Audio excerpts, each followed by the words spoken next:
Welcome to 3ds Max news for the month of June. We have a lot of things to cover, starting for 3ds Max 2026 Update 1. We have now 3 new modifiers. Attribute transfer is totally new, but push modifier and Xform, they already exist, but we had so many new things, they have been rewritten from scratch, we can consider this as a new modifiers as well. Attribute transfer, it's making something totally not possible before. It allows to move geometry data from one object to another object by proximity. We can transfer material IDs, positions, normals, UVs, vertex colors, with different options to do it from a reference object, or in the case of normals, from the direction of each vertex to the pivot point of the object itself. Allow options for closest vertex point, an option for a weighting, so you can transform between 0% to 100% of the transforms, and way more things. It's using Embry version 4 technology to make it really fast, even with millions of polys. Can be used for so many different things. Here we have an example from Manuel Alberto, where in a stack is showing how he had this cat and had a hair card system, and it's transferring the normals from the base mesh to these card systems that to create the hair, and it creates a much better look at the end.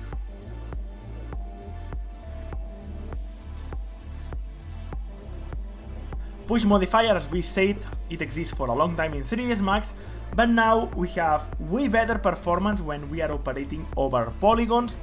A way to relax the mesh over the push modifier, we add iterations to add pushes that it works in steps, so it builds different push based on the previous normals of the push. It creates a way more organic look, as you can see on these examples. We have added collisions, where the push will stop happening when it detects a collision with a selected geometry, allowing for new procedural workflows in modeling and animation. Also, there is added a way to multiply the push influence in X, Y, and Z. Xform exists as well in Max for a lot of time, but now has been greatly improved, making it now a very robust modifier. Other than the original gizmo control, that is the only thing that we had until now, Xform now can operate with numerical inputs for move, rotate, and scale, both wall-based and local-based. Neutralized transforms in gizmo mode allows you to easily reset transformations relative to another object's wall space, and it's great for simulations. In this example, we have this deforming geometry. You select one of the bones and you can keep it always centered in wall space at the origin, making it great for simulations and other things. This new modifier allows now for so much new ways to do things in 3ds Max. We had a new USD, as it's usual. Now you can promote a USD geometry to a 3ds Max object to work with it using native 3ds Max tools. Added support for the OpenPBR material in the USD exporter, have the option to export top hierarchically objects in wall space within the USD exporter, and more stuff. Arnold receives some improvements as well, with faster initialization and enhancements to the USD rendering. And in Max, different improvements on optimize a spline modifier now includes a new collinear nodes reduction method, supports as well animated parameters for both by percentage and by maximum methods, and normalize a spline modifier also has animatable parameters. Multiple updates on the skin modifier for faster performance, and now loading objects with the skin applied will take up to 20 times or less time to load different scenes with this modifier applied. Different fixes across Max. Maybe the most remarkable is that there was an issue where the assign material to selection button on the SME did not always work for new materials, now is fixed. And as always, check Changso Eun on official list for a complete look at all the improvements, and Changso YouTube playlist where he covers the different improvements. If you are in my Patreon, I create one video covering the improvements with examples and another video where I cover the new X-Form modifier and how great it is to be used together with Tyflow to neutralize deformations to be used in multiple simulations. This month we finalize a Speed Tree tutorial with 5 videos covering from basic to advanced animations in a Speed Tree and how to export data to 3ds Max and how to use Tyflow to distribute your trees in an efficient way that you can reuse in multiple projects. We covered as well in a tutorial by a petition from a Patreon how to activate a static geometry based on impact points in Tyflow. We have Railclone 7, the most robust tool for procedural modeling, has now even more Railclone systems. This presets to create different useful procedural objects without needing to open even the graph system. Now we have 6 new categories with windows, office ceilings, curtain walls, mechanical, electrical and plumbing systems, boardwalks and highway bridges. They added a new category of nodes called spline operators to expand the flexibility of the plugin with 6 new nodes offering a new level of controls over path or splines, with options to combine splines, transform, fields, fill by material IDs, breaks, normalize, create spline booleans, spline offsets allows to offset the splines, catenary to create realistic hanging curve for hanging cables, connect allows to create splines between 2 points, conform allowing to project a spline over a terrain, and way more. Basically what we could do as a modifier, but now with way more flexibility inside the procedural workflows of nodes of Railclone.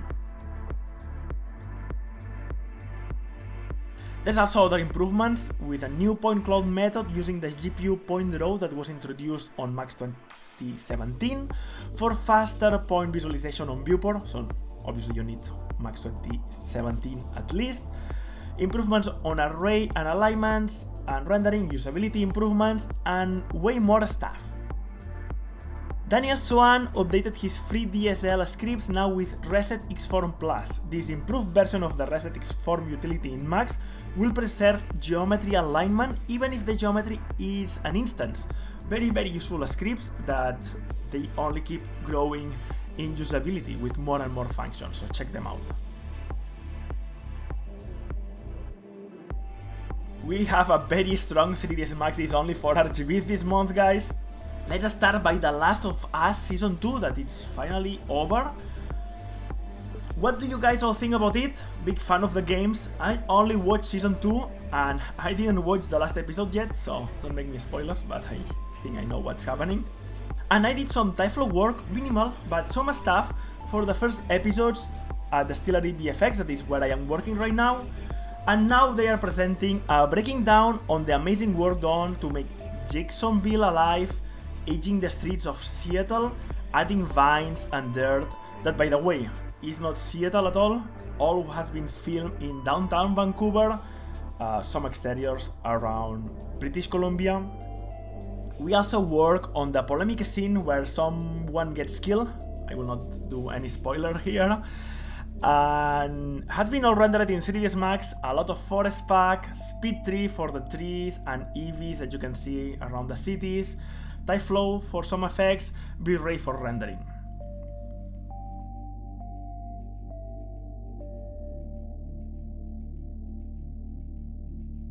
Distillery VFX Studio won an Emmy for the work done on The Last of Us Season 1, and we are looking for 3ds Max artists, guys. Distillery is looking for a 3ds Max generalist, a generalist supervisor, and an FX artist that can be 3ds Max or Houdini. We have an awesome studio in Vancouver, it's dog friendly, you can come and pet my dog, there are always plenty of dogs, we have a fantastic terrace, a very good environment. Check it out if you are looking for a job.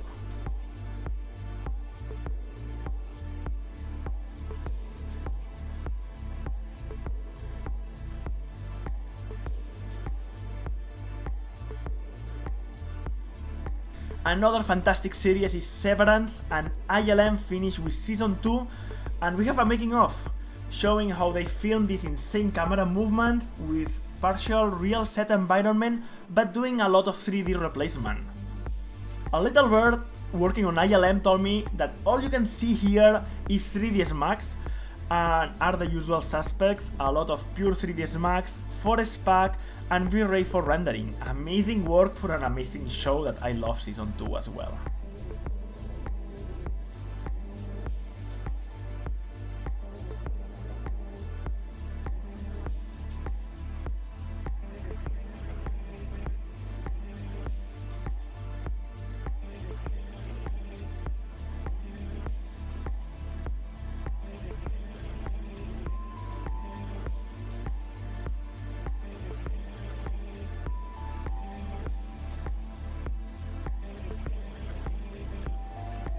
Capsule Studio created a trailer for The Expanse Osiris Reborn.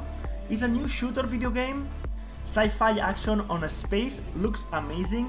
They did the cinematic, and at the end of the cinematic you can see a little of the gameplay. But yeah, the cinematic has been done for Capsule Studio using 3ds Max.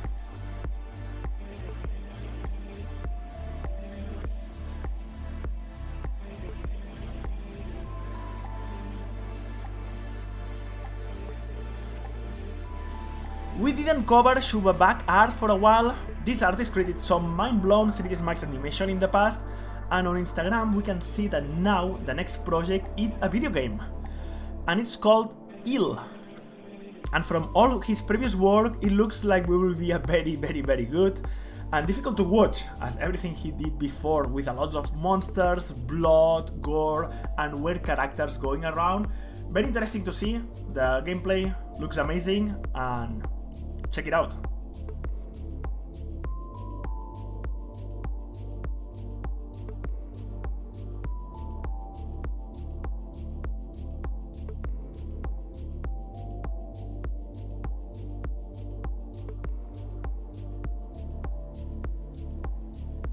Johan Yuen worked on a Forest Patrol. It's a personal project based on Jonathan Berube's concept, ambientated in a Star Wars universe, using V-Ray for rendering, Substance 3D Painter, Photoshop, and Nuke. On the making of, we can see the animation is done in 3ds Max with the rigging system for the ATST, and we can see that all the plants animations has been done in Typeflow, adding more shaking based on the ATST proximity, and very cool project.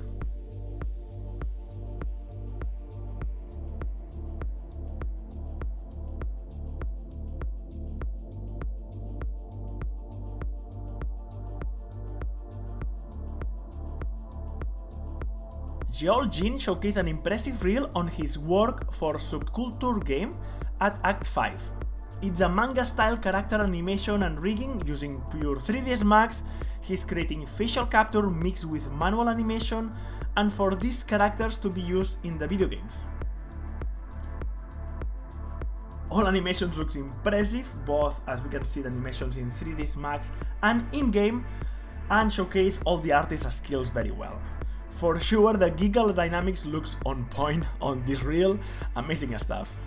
Valentine Sorokin presented this futuristic vehicle for police and military that is built with all types of defense systems, done in 3ds Max, Substance 3D Painter, and rendered in Unreal. Also, he created these very cool helmets that he created for Call of Duty franchise with a lot of different variations, and the materials modeling looks amazing.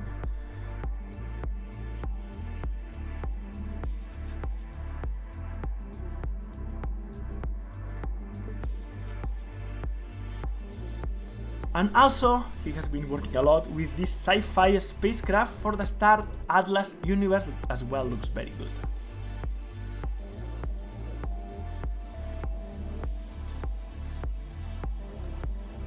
Loop Studio showcased his work for Bella plus Canvas.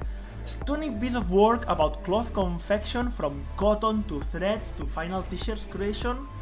Maxim Shelyadninov, I hope I pronounced your name well, worked on the project, and he told us that while some shots are done with Houdini, but all the cotton balls, the close-up threads, and product pack shots and t-shirts swinging on hangers were all done using Typeflow.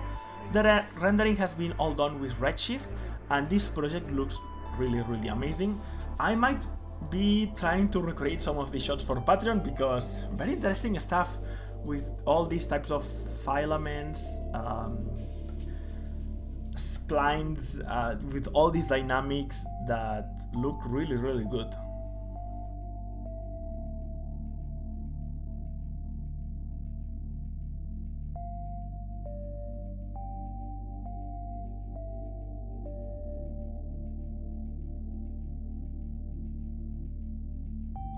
Gabriel Ramos finished this very cool beast after a course with Bruno Camara, and it's based on a concept by Tooth Goo. He pushed himself for anatomy, PBR texturing and real-time rendering, and yeah, it looks great. 3DO Studios created this stunning commercial for GOA product using Typeflow and Phoenix for all the simulations related stuff, V-Ray, After Effects, Substance Painter and Mega Scans. Really cool breakdown showcasing dynamically all the different shots mixed with some 3ds Max viewport shots. Ishak/Sono created this dripping liquid, and the very interesting thing about this is that he didn't use any fluid simulation at all, or has been faked using Typeflow. Circle Media showcased this stunning work done for the new Aston Martin new Vantage roadster, rendered in 3ds Max and Corona. Super clean renders, excellent materials and lighting. Pauline Agostini is an environment art student at New Edge, and with a group of only 9 people they are creating a video game called Speller. They are on the first year at the school and create this project during 5 months. All the architecture is inspired by architecture in France, and they are creating a very good job for a first year student project. Very nice exteriors and refined interiors with a very nice lighting. They are using data channel modifier, for example, to create some changing on the textures. Pretty cool project.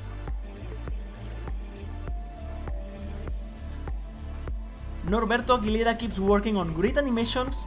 This is a full biped system with extra biped bones attached to the body to create all this type of weird stuff happening here and there. And remember that you can download all these fantastic animations for free on 3ds Max Depot. Norberto at this point has hundreds of them. Again, they are all free, excellent, and it's a very good point to go if you need any animation you want to learn for these fantastic setups from Norberto and other people. Check it regularly because 3ds Max Depot is updating regularly and they check everything that is there, so you know that when you download it, it's spot on. No weird stuff happening there. Andre Cantarell did the model for the White House as a personal project quite some time ago. The model is super detailed, fully done in 3ds Max, 4S Pack and rendered in V-Ray. Something that is new is that this specific model from Andre was used for the Netflix show The Residence, where Crafty Apps did the visual effects and used Andre Cantarell model for all the exteriors. You can check the making of from Crafty Apes. They recreate all the interiors, but all the exteriors, the original model is from this White House from Andre Cantarell personal project. Very cool, Andre.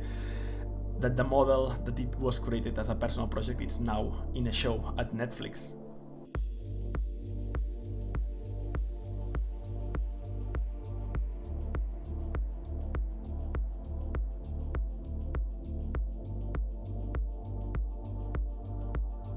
But not only has been done there, Muhammad Hamed then ported the same model to Chaos Vantage, and it's using one single RTX 5090 to render all of that. The original scene had over 1 billion unique faces and hundreds of scattered objects, requiring over 150 gigs of system memory RAM when rendered with V-Ray.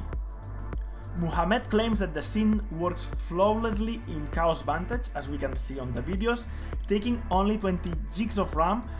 Yeah, you can see these videos how fluid it's moving, it looks surreal. I didn't work personally with Chaos Vantage. Pretty intrigued because it's pretty impressive that such a heavy model can be run with such slow with such low RAM and looking so fast. Quite impressive. And that's all, guys, for the month of June. Amazing projects as always. We had a pretty interesting 3ds Max 2026.1 update. Let me know in the comments what do you think about this update. Very useful. 3 new modifiers or updates of modifiers that are amazing. I am using it a lot, especially the X4 modifier. But yeah, let me know in the comments what you think. Give a like, share it with your friends, and thanks a lot to all my Patreons. It helps tremendously. We had this month a lot of tutorials, and there are a lot of more things to come. Thank you guys, and see you soon. Bye.